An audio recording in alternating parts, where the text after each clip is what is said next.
3,000 ships arrived at Sol expecting a wall. They found nothing. No fleet, no minefield, no orbital guns. Earth was hanging there, blue and white and completely, obviously, insultingly undefended. Admiral Threthkal ordered a full sensor sweep before advancing. It came back clean. He ordered a second, clean. A third, clean. He advanced. That is the last order Admiral Threthkal ever gave, and he gave it because he was looking for warships, and warships were not what was waiting for him. The conquered fleet saw nothing. That was the whole point. Earth's true defense had been hiding in plain sight for 60 years. 400,000 unpowered drone platforms drifting among the solar system's natural debris. They were indistinguishable from rocks, emitting nothing, waiting for a mass signature crossing Neptune without a friendly transponder. They cost less than a single dreadnought. The woman who designed them, Chief Defense Architect Anna Sorensen, was 91 and watching from her garden when they finally woke. The central mystery isn't the 19-minute battle. It's how Earth kept its real shield a secret for 6 decades, and why they never told a soul.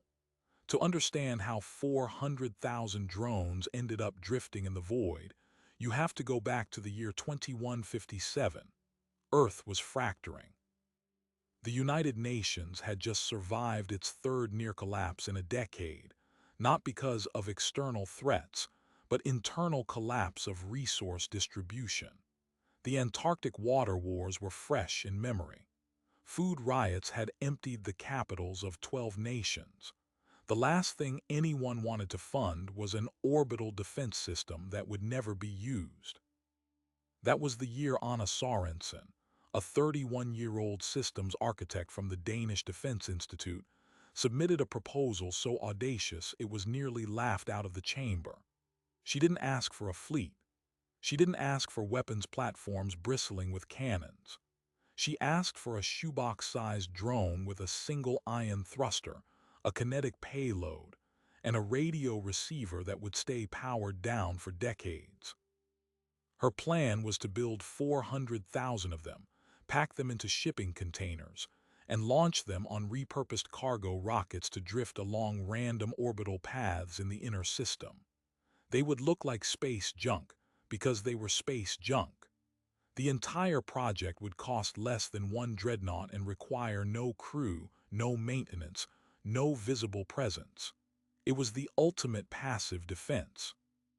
The committee chairman at the time, a retired general named Marcus Okonkwo, called it the most expensive littering find in human history. He almost killed the project, but Sorensen had one advantage. Earth's actual navy was entirely expeditionary. The Sol fleet patrolled the outer colonies, secured trade routes, and projected power. It did not defend Earth because Earth, by every measure of known galactic intelligence, was not threatened. The few alien civilizations humanity had encountered were either benign or indifferent. No one expected an invasion. Sorensen's argument was simple. If we ever need a home defense, we'll need it in place for decades before the threat appears. A fleet takes years to recall from the colonies. Drones, once deployed, are already where they need to be. She got her funding. Barely. It was buried in a line item labeled Deep Space Debris Survey, hidden inside a larger infrastructure bill that funded sewage plants and rail tunnels. The drones were manufactured by a single contractor, a now-defunct aerospace startup called Helios Silent Systems, in a factory outside Trondheim. They were built from off-the-shelf components, the same microprocessors used in commercial satellites, the same thruster modules sold to asteroid mining companies. Nothing was classified because nothing looked like a weapon. The entire 6-year production run yielded a swarm so dense that, if you were standing on Mars, you'd see an occasional glint of metal against the black, and you'd assume it was a lost wrench. The deployment took another 4 years. Cargo rockets launched in clusters, releasing drones into orbital planes that would slowly randomize over decades. Sorensen designed the lattice to be self-correcting. Each drone had a tiny gravitational sensor, and the swarm's distribution was kept in a state of controlled chaos by the in-body pull of the planets and asteroids. No two drones were in the same orbit. No single detonation could destroy more than a handful, and crucially, they emitted nothing. No transponders, no heat signatures, no active sensors. They were rocks. By 2202, the lattice was complete. 400,000 silent sentinels drifting between Venus and Mars. Anna Sorensen presented the final deployment report to a closed session of the UN Security Council, then returned to Denmark. She spent the next 60 years teaching at the University of Copenhagen, writing papers on distributed intelligence, and tending her garden. She told almost no one about the lattice. Her own children didn't know. The project's existence was known to fewer than 50 people across the entire planet, and most of them died with the secret. But the galaxy was changing. By 2315, the Concord of aligned systems had consolidated power in the Orion Spur. They were expansionist, militaristic, and driven by a doctrine of preemptive unification, absorb civilizations before they could become threats. Earth, with its growing interstellar footprint and refusal to join the Concord, had been marked as a problem. The Concord's intelligence apparatus spent 12 years mapping Earth's military capabilities, and what they found was baffling. Earth's navy was formidable, but it was almost never home. The Sol system itself was a ghost. No battle stations, no minefields, no planetary shields. A handful of patrol cutters and a single orbital guard station. It looked like a civilization that had forgotten its cradle. Admiral Threthkall was the Concord's most decorated fleet commander, a veteran of 17 annexations. He had never lost a ship. He argued that a decisive strike at Sol would cripple humanity's morale and force their colonial fleets to surrender on arrival. The Concord Council approved the invasion in a closed session, assembling the largest armada in galactic history, 3,000 warships, including 200 dreadnought-class carriers, and an invasion force of 1.2 million soldiers. The fleet departed from the staging system of Krell on March 3, 2319, and began its silent burn toward the Sol boundary. The crossing of the heliopause was uneventful. The fleet passed Neptune's orbit at 0742 UTC on a Tuesday, their mass signature a tsunami of gravitational distortion. They were running full sensor blackouts, using passive gravity detection to map the inner system. The scans returned exactly what they expected. A few cargo haulers, a research outpost on Callisto, and Earth, blue and white and completely alone. No defenses, no response. On Earth, nobody knew. The planetary government received no warning because there were no deep space early warning satellites. The lattice, however, had no need for warnings. Its trigger was the mass signature of 3,000 ships crossing the Neptune boundary without friendly transponders. That trigger had just been pulled. Somewhere between Mars and the asteroid belt, a single drone, the 50,000th in the swarm, registered the signature, processed it against the algorithm Sorensen had coded 6 decades earlier, and sent a single encrypted burst transmission to its nearest neighbor. That neighbor woke. Then the next. Then the next. In the time it takes to brew a cup of coffee, 400,000 drones had powered on, their ion thrusters warming, their targeting sensors triangulating on the largest concentration of mass they had ever encountered. Admiral Threthkall ordered a full sensor sweep before advancing. It came back clean. He ordered a second, clean. A third, clean. He gave the order to advance, and his 3,000 ships in tight formation crossed into the inner system. They were looking for warships.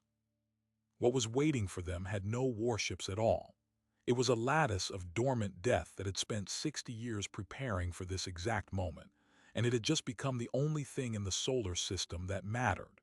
The first thing Admiral Threthkall noticed was a sensor anomaly on the forward array. A tiny gravitational ripple, a handful of objects shifting trajectory at impossible angles. He dismissed it as debris. The second thing he noticed was that the anomaly was multiplying. In the time it took his tactical officer to run a diagnostic, the number of moving objects had jumped from a few dozen to several thousand. By the third minute, the fleet's passive sensors registered over 100,000 separate signals, each one a small mass accelerating toward the formation from every possible vector. The Conquered had never seen anything like it. Their tactical doctrines were built around engaging capital ships, disrupting shield harmonics, and overwhelming point defense with fighter swarms. A fleet of 3,000 vessels had enough overlapping firepower to vaporize any conventional assault. But these were not conventional. They were not even ships. They were compact cylinders, each one no larger than a shipping container, with no shields, no weapons batteries, and no crew. They had only a guidance computer, a cold gas thruster, and a dense tungsten rod at the core. The first wave impacted the Conquered Vanguard at 12% of light speed. A single drone, weighing less than 2 tons, struck the dreadnought Vengeful Ascendant amidships and punched straight through 12 decks of armor, emerging from the other side in a shower of molten metal. The ship's reactor breached instantly, taking 1,500 crew members with it. Before the Conquered could process what had happened, 50 more impacts lit up across the fleet. Then 500. Then 5,000. The engagement lasted 19 minutes. Not a single human being was present. The drones did not communicate with each other beyond the initial wake signal. They did not coordinate in any centralized sense.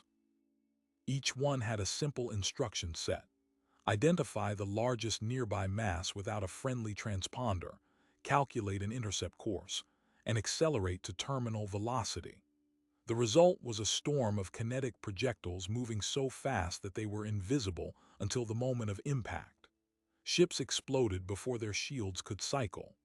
Point defense cannons, designed to track fighters and torpedoes, could not lock onto objects that appeared as streaks of gamma radiation on impact.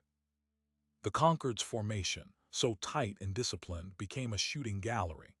Admiral Threthkall was on the bridge of his flagship, the Eternal Dominion, when the reports began flooding in. Every screen showed the same thing: damage indicators, cascading system failures, ships going dark. He ordered an emergency withdrawal, but there was no direction to withdraw to. The lattice surrounded them. It had been drifting among them for hours, inert, and they had flown right through it without noticing. Now it was everywhere. The last surviving transmission from the Dominion was a single burst of static, followed by a voice, identified as the Admiral himself, saying only, "What have we done?" In Copenhagen, Anna Sorensen was pruning roses. She was 91 years old, her hands steady, her mind sharp. She had been informed of the fleet's approach 6 minutes after the lattice triggered, via an automated alert she had set up on her personal tablet decades ago. She did not call anyone. She did not alert the government. She made herself a cup of tea and walked into her garden to wait. When her aide arrived 20 minutes later, breathless with news of the battle, Sorensen simply nodded and said, "This is the moment I built the lattice for. It does not require me to micromanage it." She then asked the aide to help her identify a particularly stubborn aphid infestation on the east trellis. That single detail, her almost absurd calm, would become legendary in the days that followed. But it was not born of indifference. It was the culmination of 60 years of absolute certainty. Sorensen had not designed the lattice for the Conquered specifically. She had designed it for any threat that would ever cross Neptune with hostile intent, and she had done it with the cold calculus of someone who understood that the first battle for Earth would be the only one that mattered. If the lattice failed, there would be no second chance. So she built it to succeed, and then she moved on with her life. She had faith in her math. The deeper shock rippled through Earth's political establishment within hours. The Secretary General of the United Nations, a woman named Emilia Ruiz, was awakened at 3 in the morning by a call from the Saul Defense Directorate, an agency so obscure that most of its own staff assumed it was a bureaucratic relic. The director, a man who had held the position for 12 years without ever issuing a single order, informed Ruiz that Earth had just been attacked by an alien armada of 3,000 ships, and that the attack had been repelled by an autonomous defense network that had been operating without human oversight since 2202. Ruiz's first words on the record were, "Which budget does that belong to?" The answer was almost more astonishing than the battle itself. The lattice had been part of a line item so small it was never audited. Its annual maintenance cost was $0 because there was nothing to maintain. The drones were designed to drift until they received the signal. If that signal never came, they would have stayed dark for 1,000 years. Earth's actual home defense budget was the smallest military expenditure in the entire UN catalog. The largest military expenditure, the expeditionary fleet, was entirely offensive. It had been designed that way on purpose.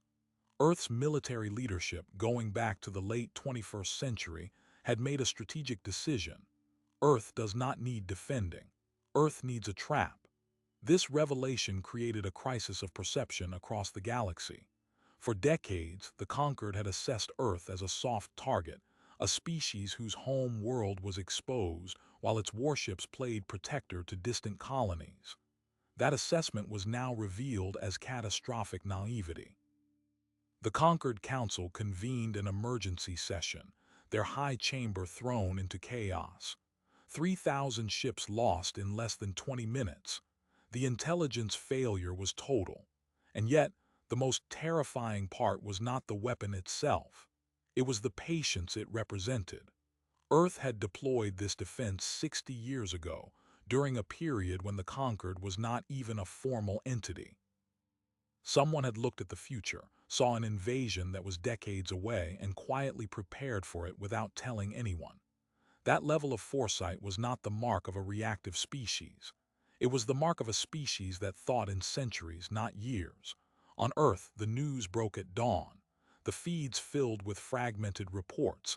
Alien fleet destroyed. Automated defense saves Earth. Who built the killer satellites? The public reaction was a mixture of relief, confusion, and a creeping unease. No one had known these drones existed. Not parliamentarians, not journalists, not even the astronauts who flew past them every day. The idea that the sky was filled with invisible weapons, placed there by a government that had kept them secret for generations, sparked a furious debate about democratic oversight. But underneath that debate was a darker question. If Earth had a hidden defense this lethal, what else was hidden? Anna Sorensen gave exactly one interview. It lasted 4 minutes, conducted on a bench in her garden. When asked why she kept the lattice a secret, she said, "If you tell your enemy where your shield is, they will find a way around it. The only true defense is one that does not announce itself."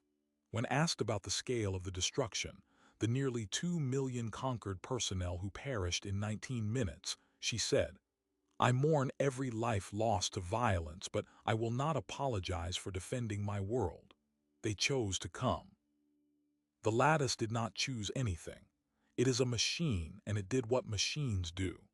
And when asked if she felt any regret, she closed her eyes for a long moment, then replied, 60 years. I was starting to think I'd wasted my time." That line, more than any battle statistic, captured the unsettling reality of Earth's position. Humanity had built a weapon of such terrifying efficiency that its creator's only regret was that it might never be used. It reframed the entire narrative. Earth was not a victim. Earth was a civilization that had been playing a longer game than anyone in the galaxy imagined. And now, with the Conquered's invasion force obliterated, the galaxy had a single burning question. What else was Earth waiting for? The answer was already in motion. Across the Orion Spur, Earth's expeditionary fleet, scattered on patrol routes and diplomatic missions, received a flash priority recall. 12 carrier groups, nearly 800 ships, began vectoring towards Sol. They had been built for offense, for colonial defense and power projection. Now they were coming home, and they were not coming to protect Earth. They were coming because the lattice was only the first layer, and the conquered, humiliated, and vengeful was not done yet. The Council had just approved a new motion, total mobilization against the human threat, and they had a weapon that the lattice, with all its silent precision, could never reach. They knew where Earth's colonies were, and they intended to make sure that Earth's patience became its greatest regret. The conquered Council did not hesitate. Within 72 hours of the fleet's destruction, a unanimous war resolution authorized Operation Severed Branch. The plan was brutally simple: bypass Sol entirely. The lattice was formidable, but it was stationary, bound to a single star. Earth's colonies had no such protection. 6 colony worlds in the Proxima, Tau Ceti and Epsilon Eridani systems were selected for simultaneous decapitation strikes. The Conquered's remaining fleet assets, 32 carrier groups held in reserve, would jump directly into colonial space and execute orbital saturation bombardments. The objective was not conquest. It was terror. The first strike hit Proxima Centauri b, known to its inhabitants as New Copenhagen. 41 million people called it home. It had a planetary defense grid, a small garrison fleet of 8 corvettes, and a civilian population that had never experienced war. At 0812 local time, a conquered battle group of 90 ships appeared at the edge of the gravity well and launched a salvo of relativistic kinetic penetrators. The garrison intercepted 7 out of 20. The remaining 13 struck the northern hemisphere. Within 4 minutes, New Copenhagen's 3 largest cities were craters. Estimated casualties, 11 million. The conquered did not broadcast a warning. They did not ask for surrender. They dropped the hammer and left. On Earth, the UN Security Council convened in a bunker 40 meters below Geneva. Secretary General Emilia Ruiz opened the session with a single sentence: "We are now fighting for the survival of our species." There was no debate about the appropriate response.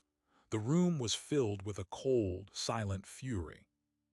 The director of the Sol Defense Directorate, a man who had been considered a paper pusher for his entire career, was called upon to testify.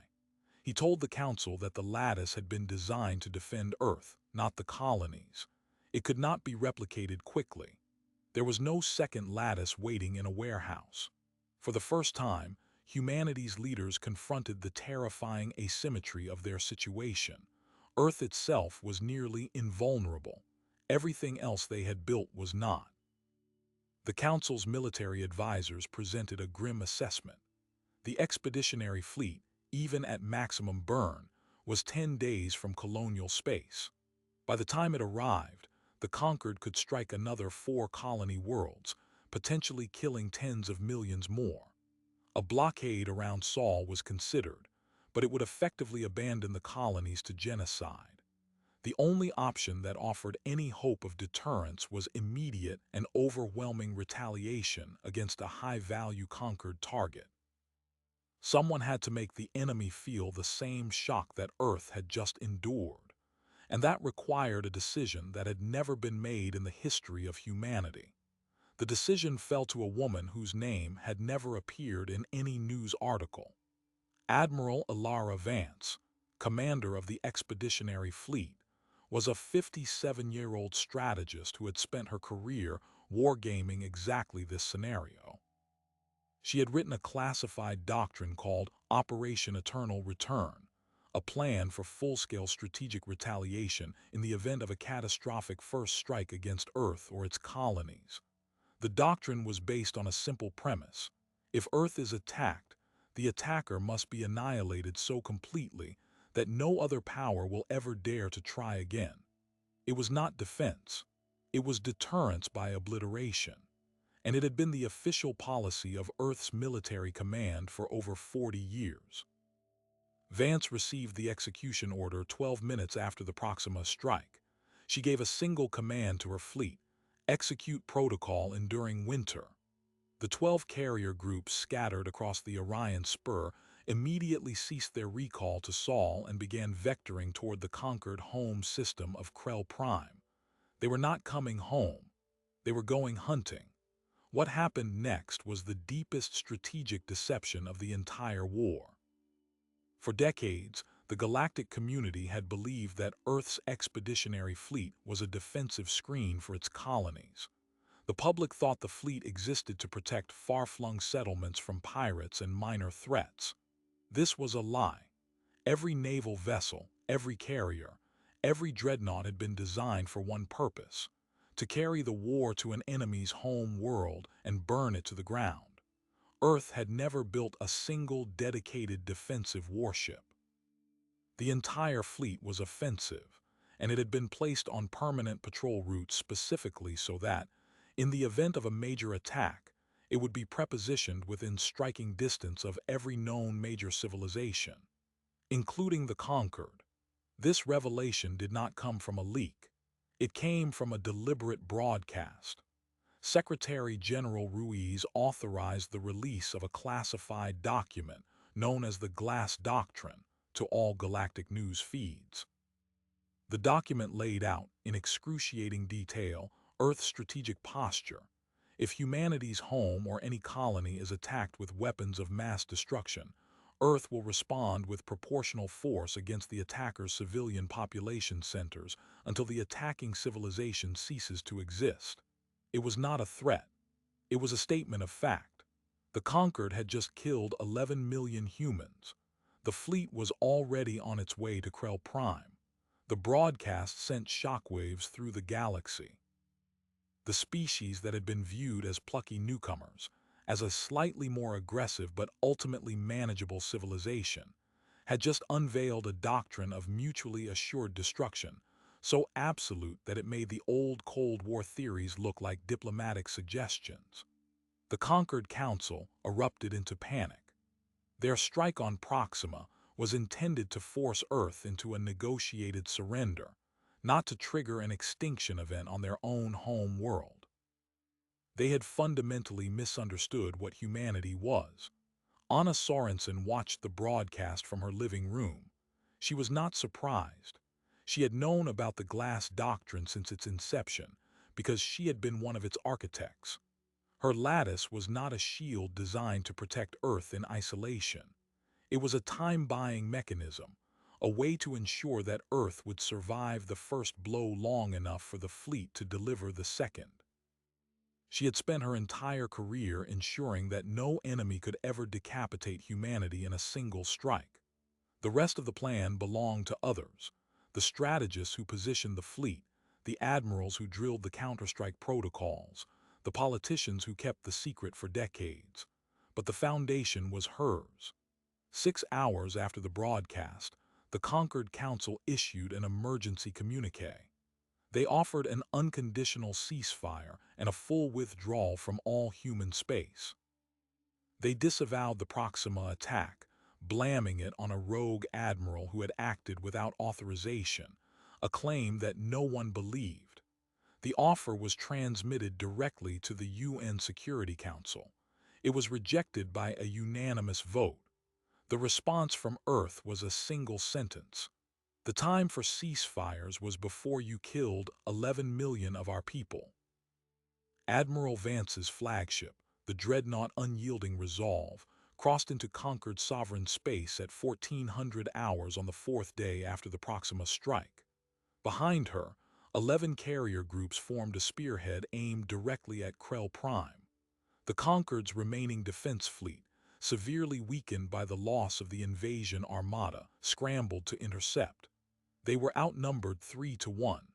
They did not stand a chance, but Vance did not fire immediately. She transmitted a final message to the conquered council: "You came to our home expecting a wall. You found a trap. Now you will learn what happens when you attack a species that has been preparing for this war since before your civilization discovered fire. You have 1 hour to evacuate your civilians from Krell Prime. After that, we will remove the conquered from galactic history." The clock started ticking, and in her garden, Anna Sorensen finished pruning her roses and sat down on her bench. She looked up at the sky, which was now filled with the light of returning ships and the distant echoes of a war that had just begun. She said nothing. She just waited. She had been waiting for 60 years. She could wait a little longer. The final chapter of this war was about to be written, and it would determine whether humanity's patience had been a shield or a sword. The 60-minute deadline was not a bluff.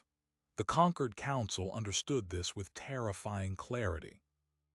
In the crystalline bunker complex beneath the capital towers of Krell Prime, 27 representatives of the galaxy's most powerful empire sat in a circle of holographic displays, each one tracking the advancing human armada. They had never experienced genuine existential fear. Their wars had always been conducted at a distance, against species too weak to retaliate. Now they watched a human dreadnought navigate their home system with the calm inevitability of a glacier, and they realized they had made an error that would define their civilization's epitaph. 52 minutes remained when the council voted to evacuate. Thousands of civilian transports, many of them ancient and untested, began lifting from the planet's surface in desperate waves. The traffic controllers had never coordinated an exodus of this scale. Ships collided in orbit. Families were separated. Panic flooded every frequency. The Concords' vaunted military discipline evaporated in the face of the thing they had always dismissed as impossible, a species that would actually follow through. 41 minutes remained when a junior council aide named Hara Vel, a policy analyst who had spent her career writing memos that no one read, burst into the council chamber without authorization. She carried a single data tablet containing the complete text of Earth's glass doctrine, translated into Concord legal language. She projected it onto the central display and read aloud the section that had been declassified only hours earlier. Humanity will respond to any attack on its civilian population with the systematic elimination of the attacking civilization's military and industrial capacity, up to and including the destruction of its home world. She paused. The room was silent. Then she said, "I have analyzed the human fleet's configuration. They are positioned to deliver enough kinetic energy to Krell Prime to render the surface uninhabitable for 12,000 years. This is not a negotiation. This is a funeral." The Council issued its unconditional surrender 23 minutes before the deadline. The terms were absolute. Dissolution of the conquered government within 30 standard days, permanent disarmament of all remaining conquered military assets, occupation of Krell Prime by a human peacekeeping force for a period of not less than 50 years, and the immediate arrest and transfer of every individual who had planned or authorized the Proxima strike. Admiral Vance received the transmission on her bridge, and after a 90-second consultation with Secretary General Ruiz accepted. The dreadnoughts did not fire, but Vance ordered a demonstration strike, a single kinetic round aimed at a derelict orbital shipyard on the edge of the system. The round, fired at 4% of light speed, reduced the facility to a cloud of expanding dust visible from the planet's surface. No casualties. Just a reminder that the hammer had been raised and could come down at any time. The rescue fleet for the colonies arrived at Proxima Centauri 3 days later. They found the northern hemisphere cratered, the atmosphere choked with particulate, millions of survivors huddled in emergency shelters beneath the ruins. The garrison's 8 corvettes had been vaporized with all hands. But they also found something no one expected. A single transmission, buried in the planetary network's last backup cache, recorded by a teenage girl named Linnea who had been streaming from a hillside observatory when the strike began. Her video, shaky and tear-blurred, showed the sky splitting open with artificial fire. Her last words, captured before the feed cut to static, were, "Tell Earth we saw them coming. We know they'll come for us. We're not afraid." The transmission went viral across human space within hours. It became the emotional core of the war's narrative, the moment that transformed a military victory into a unified species identity. The girl's family was found alive in a bunker on the outskirts of one of the destroyed cities. She became, against her will, the face of humanity's resilience. The phrase, "We're not afraid," was printed on billboards, stitched into banners, and broadcast as the opening line of every news program for the next year. The Concord's attempt to break humanity's will had produced the opposite effect. It had given humanity a reason to stand together for the first time in centuries. The investigation into how the war started took 3 years to complete. An independent commission, chaired by a retired judge from the neutral Trillied Confederacy, was granted full access to Concord internal records and Earth's classified archives. Their final report, published in 2323, contained a finding that sent shockwaves even through a society that had grown accustomed to shocks. It was not a finding about the conquered. It was a finding about Earth. The commission discovered that the Concord's decision to invade Sol had been influenced, in ways both subtle and deliberate, by a clandestine psychological operations unit within the United Nations Intelligence Directorate known as the Hearthkeeper Protocol. For over 40 years, this unit had seeded false intelligence reports, anomalous sensor data, and carefully curated cultural analysis through neutral third parties, all designed to paint Earth as a soft and strategically vulnerable backwater. The goal was not to provoke an attack. The goal was to ensure that if an attack ever came, it would be directed at the one place on Earth's territory that was an impenetrable trap. The lattice had been the shield. Hearthkeeper had been the hand that guided the spear to exactly the right spot. Anna Sorensen's name appeared 3 times in the Hearthkeeper files, not as the program's architect, but as a consultant on the defensive capabilities that would be required to survive a Concord-scale assault. She had known that the Concord was being manipulated toward Sol. She had helped design the trap with full awareness of what was being done to bait it, and she had never mentioned it publicly, not in her interview, not in her memoirs, not in her private diaries. When the commission asked her directly whether she had been aware of Hearthkeeper, she replied, "I was aware that the galaxy contains predators. I was aware that Earth needed to look like prey until the moment the predator lunged. Everything else is a matter for historians." This revelation reframed the entire narrative of the war. Earth was not a victim that happened to have a hidden defense. Earth was a civilization that had run a 40-year strategic deception campaign against the galaxy's most powerful empire, and then, when the deception succeeded, destroyed that empire in 19 minutes. The lattice was not the only weapon. The real weapon was patience, manipulation, and an almost incomprehensible tolerance for risk.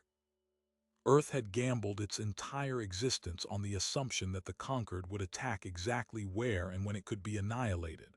The gamble had paid off, but the moral calculus of that gamble would be debated for generations. The final chapter of the story took place in a small garden north of Copenhagen. A delegation from the newly formed Galactic Advisory Council, the Concord's successor body, requested an audience with Anna Sorensen. They wanted to honor her as the architect of peace. She declined the honor. She met them on her garden bench, offered them tea from a chipped pot, and listened as they praised her foresight. When they finished, she set down her cup and said, "You misunderstand. I did not build the lattice to preserve peace. I built it to preserve humanity. Peace is a byproduct. Do not confuse the two." The delegation left quietly. Sorensen remained on her bench, watching the sky deepen into twilight. Her roses, recently pruned, were beginning their winter dormancy. She had outlived her war, her trap, and her critics. She had kept humanity alive long enough to learn a terrifying truth about itself, that it was capable of a coldness that matched any species in the galaxy, and that its greatest strength was not its technology but its willingness to wait. 60 years of silence, 400,000 drones, one 19-minute battle, and now a galaxy that would never again mistake human quiet for weakness. What stays with you, after all of this, is not the 19 minutes of kinetic fury or the 3,000 wrecked ships scattered across the inner system. It is the image of a 91-year-old woman pruning roses while a trap she built 6 decades earlier dismantled an empire. That image forces a question most of us do not want to ask. How comfortable are we with a humanity that plans on a generational timescale, that buries weapons in plain sight, that runs a 40-year deception against an enemy that did not yet exist? The answer matters because the lattice is still out there. It is still drifting. It is still invisible. And it is still waiting. The conquered is gone. Its successor, the Galactic Advisory Council, has spent the years since the war trying to understand what happened, rewriting their intelligence assessments, publishing papers with titles like The Silent Predator Problem. They have learned the wrong lesson. They believe Earth is dangerous because it is armed. The true lesson is that Earth is dangerous because it is patient. A species that will spend 60 years preparing for a threat it cannot confirm, that will seed false intelligence for 40 years to guide that threat into a kill zone, is not merely armed. It is playing an entirely different game. Anna Sorensen died 4 years after the war, at the age of 95, still tending the same garden. Her funeral was attended by 3 people, her daughter, her aide, and a single representative of the UN Secretary-General who read a statement calling her the quiet architect of our survival. She was buried without a headstone at her request beneath a rose bush on the property where she had spent her life. Her final letter, released posthumously, contained only one line: "The garden is ready. The lattice is not mine. It belongs to whoever needs it next." So the question lingers, long after the debris has cooled. If Earth could do this once, what else has it done? What other silent, patient mechanisms are out there, waiting for a condition that may never arrive?